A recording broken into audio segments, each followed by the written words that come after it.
Monsieur le ministre, bienvenue dans votre maison. Je vous y souhaite de grands succès et de multiples petits bonheurs. Je ne vous redirai pas ici ce que nous nous sommes dit dans mon bureau. Ceux que cela intéresse, je les invite à se référer à la lettre ouverte que je vous ai adressée il y a quelques jours publiquement et que vous m'avez dit avoir lu avec attention. Je vous en remercie. Non, je voudrais saisir ces derniers instants au vol pour m'adresser à ceux qui, dans quelques minutes, ne seront plus mon quotidien, du petit matin jusqu'aux heures les plus avancées de la soirée, comme ils l'ont été depuis 993 jours, sans exception. Je voudrais dire aux parents d'élèves combien je suis fière de les avoir vus plus mobilisés et mieux organisés que jamais. Et je pense en particulier aux parents des quartiers les plus populaires de notre pays, pour veiller comme une mère poule à ce que le service public de l'éducation nationale offre bien le meilleur à leurs enfants, à tous leurs enfants, à veiller à ce qu'ils ne trichent pas, ne mégotent pas, ne lèsent pas. Je souhaite qu'ils restent aussi mobilisés, exigeants, ce qui n'empêche pas d'être constructifs, et qu'ils sachent tirer parti surtout de toutes les chances que nous leur avons ouvertes, qu'ils tirent parti de la possibilité de préscolariser leur enfant à l'âge de 2 ans, là où ça a été rendu possible, qu'ils notent avec attention les améliorations des apprentissages de leurs enfants grâce au plus de maîtres que de classe, là où nous l'avons installé, qu'ils veillent à ce que les moyens de l'éducation prioritaire soient confortés et même complétés pour les lycées, qu'ils veillent aussi à ce que le travail de dentelle que nous avons engagé pour la mixité sociale dans les collèges soit poursuivi. Pour cela, ils auront besoin de vous, chers observateurs.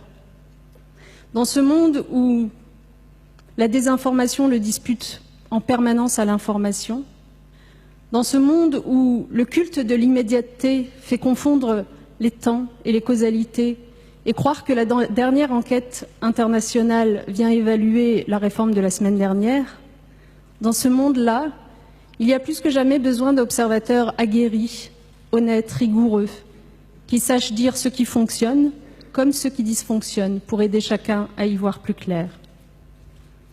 Je voudrais dire aux élèves de tous les âges, de tous les niveaux, de toutes les conditions, rencontrés dans les 1001 classes visitées partout en France, qu'ils seront mon plus beau souvenir, qu'ils me rendent confiante dans l'avenir de notre grand pays et qu'ils doivent avoir confiance en eux et surtout rêver en très grand pour ne jamais perdre de vue leurs rêves pendant qu'ils les poursuivent.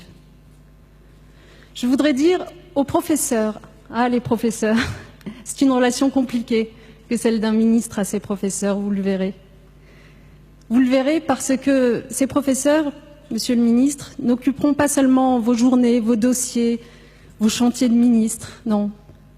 Ils peupleront vos lectures, vos dîners en famille, vos débats entre amis, vos rêves, vos insomnies. En tout cas, ça a été mon cas. Mais il faut dire que j'éprouve une si grande passion pour ce métier, pour ceux qui l'exercent, pour l'immensité de leurs tâches, la lourdeur de leurs responsabilités. Je voudrais dire donc à ces professeurs que je n'ai pas tout bien fait, je n'ai surtout pas tout fini, mais que je suis heureuse en vrac, et ils se reconnaîtront, professeurs de maternelle, d'école primaire, de collège, de lycée, d'enseignement supérieur, que je suis heureuse de leur avoir retiré quelques épines du pied, l'épine de leur nombre insuffisant, l'épine de leur absence de formation, de leur rémunération scandaleusement basse, de leur carrière insuffisamment reconnue. L'épine aussi de leur solitude, de leur désarroi face aux maux de notre société dont l'école est fatalement le réceptacle. Tensions identitaires, théorie du complot, harcèlement, insécurité, et bien d'autres épines encore, mais que je ne veux pas détailler ici. Je voudrais, parmi eux, m'adresser à 2 catégories. Les autres, je l'espère, ne m'en tiendront pas rigueur. D'abord, à nos nouveaux psychologues scolaires. Je veux leur dire que pour un ministre, pour une ministre, c'est une expérience inouïe que de créer de toutes pièces un nouveau corps dans l'éducation nationale et que j'ai été ô combien fière de faire aboutir cette revendication si légitime, vieille de plusieurs décennies et qui installe définitivement la bienveillance à l'école.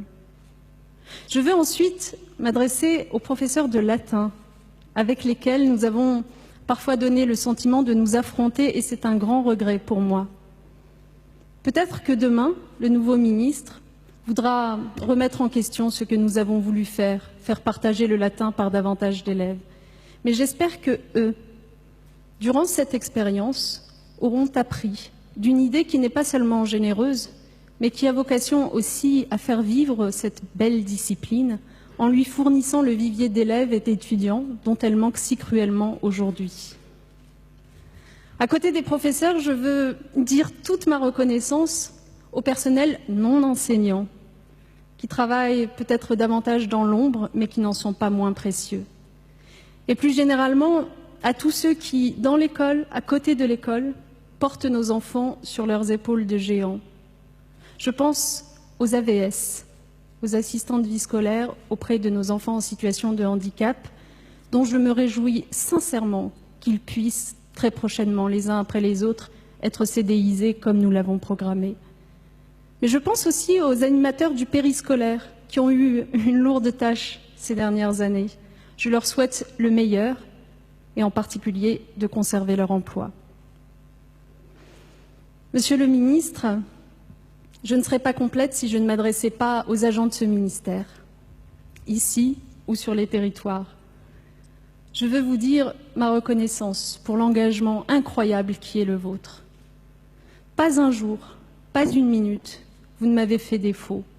Et vous savez, monsieur le ministre, contrairement à une légende tenace, aucun mammouth ne rôde dans les couloirs de ce ministère. Il n'y a que des femmes et des hommes qui seront là pour vous, comme ils l'ont été pour moi, qui seront là pour l'école surtout, et je les en remercie. Enfin, mon dernier mot s'adressera à ceux qui, comme moi, font leur carton, et je sais que l'émotion les étreint, forcément, les membres de mon cabinet, à qui je veux dire merci pour leur fidélité, pour leur constance, pour la façon dont ils ont été en permanence droits et généreux, bourreaux de travail et joyeux de rire en même temps. Je veux leur dire que nous pouvons être fiers de ce que nous avons accompli et je veux leur dire surtout à quel point je les adore. Alors, monsieur le ministre, vous voyez, chacun des 993 jours que j'aurais passés ici, j'aurais monté ces marches avec un sentiment mêlé de conscience de l'immensité de la tâche qui m'était attribuée et en même temps d'indispensable humilité. Je vous souhaite de ressentir la même chose très longtemps. Je vous souhaite de réussir.